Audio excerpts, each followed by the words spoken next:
حضرت ابو ذر غفاری اپنے اسلام لانے کا واقعہ بیان کرتے ہوئے فرماتے ہیں، حضرت صلی اللہ علیہ وسلم پر وحی آنے سے پہلے بھی 3 سال پہلے سے میں اللہ تعالیٰ کے لیے نماز پڑھا کرتا تھا، اور جس طرف اللہ تعالیٰ میرا رخ کر دیتے میں اسی طرف چل پڑتا تھا۔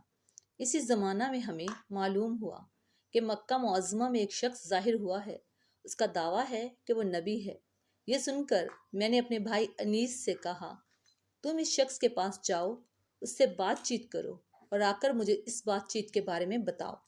چنانچہ انیس نے نبی کریم صلی اللہ علیہ وسلم سے ملاقات کی۔ جب وہ واپس آئے تو میں نے ان سے آپ صلی اللہ علیہ وسلم کے بارے میں پوچھا۔ انہوں نے بتایا، اللہ کی قسم، میں ایک ایسے شخص کے پاس سے آ رہا ہوں جو اچھائیوں کا حکم دیتا ہے اور برائیوں سے روکتا ہے۔ ایک اور روایت میں ہے کہ میں نے تمہیں اسی شخص کے دین پر پایا ہے۔ اس کا دعویٰ ہے کہ اسے اللہ نے رسول بنا کر بھیجا ہے۔ میں نے اس شخص کو دیکھا ہے کہ وہ نیکی اور بلند اخلاق کی تعلیم دیتا ہے۔ میں نے پوچھا، لوگ اس کے بارے میں کیا کہتے ہیں؟ انیس نے بتایا، لوگ اس کے بارے میں کہتے ہیں کہ یہ کاہن ہے اور جادوگر ہے، مگر اللہ کی قسم وہ شخص سچا ہے اور وہ لوگ جھوٹے ہیں۔ یہ تمام باتیں سن کر میں نے کہا، بس کافی ہے، میں خود جا کر ان سے ملتا ہوں۔ انیس نے فوراً کہا، ضرور جا کر ملو، مگر مکہ والوں سے بچ کر رہنا۔ چنانچہ میں نے اپنے موزے پہنے، لاٹھی ہاتھ میں لی اور روانہ ہو گیا۔ جب میں مکہ پہنچا تو میں نے لوگوں کے سامنے ایسا ظاہر کیا جیسے میں اس شخص کو جانتا ہی نہیں اور اس کے بارے میں پوچھنا بھی پسند نہیں کرتا۔ میں 1 ماہ تک مسجد حرم میں ٹھہرا رہا۔ میرے پاس سوائے زمزم کے کھانے کو کچھ نہیں تھا۔ اس کے باوجود میں زمزم کی برکت سے موٹا ہو گیا۔ میرے پیٹ کی سلوٹیں ختم ہو گئیں۔ مجھے بھوک کا بالکل احساس نہیں ہوتا تھا۔ ایک رات جب حرم میں کوئی طواف کرنے والا نہیں تھا، اللہ کے رسول ایک ساتھی ابوبکر رضی اللہ عنہ کے ساتھ وہاں آئے اور بیت اللہ کا طواف کرنے لگے۔ اس کے بعد آپ نے اور آپ کے ساتھی نے نماز پڑھی۔ جب آپ نماز سے فارغ ہو گئے تو میں آپ کے نزدیک چلا گیا اور بولا، السلام علیکم یا رسول اللہ، میں گواہی دیتا ہوں کہ اللہ تعالیٰ کے سوا کوئی عبادت کے لائق نہیں، اور یہ کہ محمد صلی اللہ علیہ وسلم اللہ کے رسول ہیں۔ میں نے محسوس کیا نبی کریم صلی اللہ علیہ وسلم کے چہرے پر خوشی کے آثار نمودار ہو گئے۔ پھر آپ نے مجھ سے پوچھا، تم کون ہو؟ میں نے جواب میں کہا، جی میں غفار قبیلے کا ہوں۔ آپ نے پوچھا، یہاں کب سے آئے ہوئے ہو؟ میں نے عرض کیا، 30 دن اور 30 راتوں سے یہاں ہوں۔ آپ نے پوچھا، تمہیں کھانا کون کھلاتا ہے؟ میں نے عرض کی، میرے پاس سوائے زمزم کے کوئی کھانا نہیں، اس کو پی پی کر میں موٹا ہو گیا ہوں، یہاں تک کہ میرے پیٹ کی سلوٹیں تک ختم ہو گئی ہیں اور مجھے بھوک کا بالکل بھی احساس نہیں ہوتا۔ آپ نے فرمایا، مبارک ہو، یہ زمزم بہترین کھانا اور ہر بیماری کی دوا ہے۔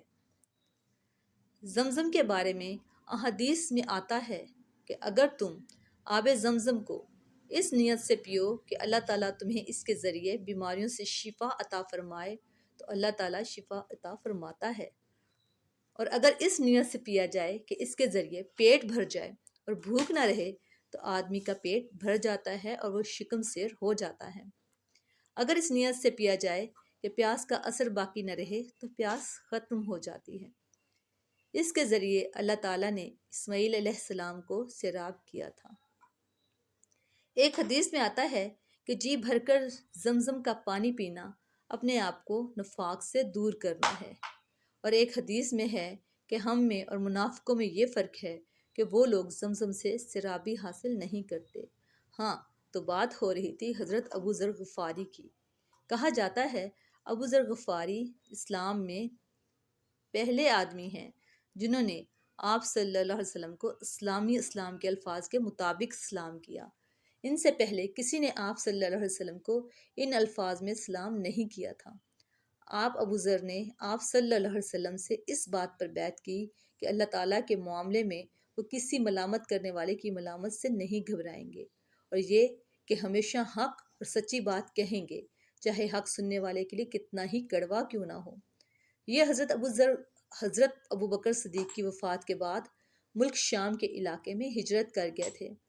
پھر حضرت عثمان کی خلافت میں انہیں شام سے واپس بلا لیا گیا اور پھر یہ ربضہ کے مقام پر آ کر رہنے لگے۔ ربضہ کے مقام پر ہی ان کی وفات ہوئی تھی۔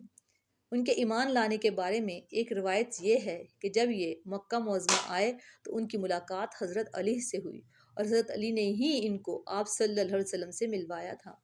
ابو ذر کہتے ہیں بیعت کرنے کے بعد نبی کریم صلی اللہ علیہ وسلم انہیں ساتھ لے گئے۔ ایک جگہ حضرت ابوبکر صدیق نے ایک دروازہ کھولا، ہم اندر داخل ہوئے۔ ابوبکر صدیق نے ہمیں انگور پیش کیے۔ اس طرح یہ پہلا کھانا تھا جو میں نے مکہ میں آنے کے بعد کھایا۔ اس کے بعد نبی کریم صلی اللہ علیہ وسلم نے انہیں فرمایا، اے ابو ذر، اس معاملے کو ابھی چھپائے رکھنا۔ اب تو تم اپنی قوم میں واپس جاؤ اور انہیں بتاؤ تاکہ وہ لوگ میرے پاس آ سکیں۔ پھر جب تمہیں معلوم ہو کہ ہم نے خود اپنے معاملہ کا کھلم کھلا اعلان کر دیا ہے تو اس وقت تم ہمارے پاس آ جانا۔ آپ صلی اللہ علیہ وسلم کی بات سن کر حضرت ابو ذر غفاری بولے، قسم ہے اس ذات کی جس نے آپ کو سچائی دے کر بھیجا، میں لوگوں کے درمیان کھڑے ہو کر پکار پکار کر اعلان کروں گا۔ حضرت ابو ذر کہتے ہیں میں ایمان لانے والے دیہاتی لوگوں میں سے 5واں آدمی تھا۔ غرض جس وقت قریش کے لوگ حرم میں جمع ہوئے انہوں نے بلند آواز میں چلا کر کہا، میں گواہی دیتا ہوں سوائے اللہ کے کوئی معبود نہیں، اور میں گواہی دیتا ہوں کہ محمد صلی اللہ علیہ وسلم اللہ تعالیٰ کے رسول ہیں۔ بلند آواز میں یہ اعلان سن کر قریشیوں نے کہا، اس بد دین کو پکڑ لو۔ انہوں نے حضرت ابو ذر کو پکڑ لیا اور بے انتہا مارا۔ ایک روایت میں الفاظ یہ ہیں کہ وہ لوگ ان پر چڑھ دوڑے اور پوری قوت سے انہیں مارنے لگے، یہاں تک کہ وہ بے ہوش ہو کر گر پڑے۔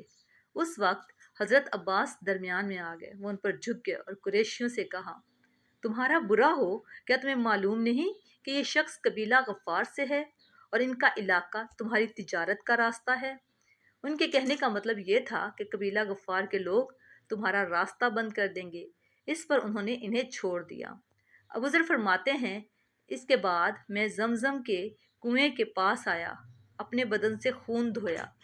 اگلے دن میں نے پھر اعلان کیا، میں گواہی دیتا ہوں کہ اللہ کے سوا کوئی عبادت کے لائق نہیں اور محمد صلی اللہ علیہ وسلم اللہ کے رسول ہے۔ انہوں نے مجھے پھر مارا۔ اس روز بھی حضرت عباس نے مجھے چھڑوایا۔ پھر میں وہاں سے اپنے بھائی انیس کے پاس واپس آیا۔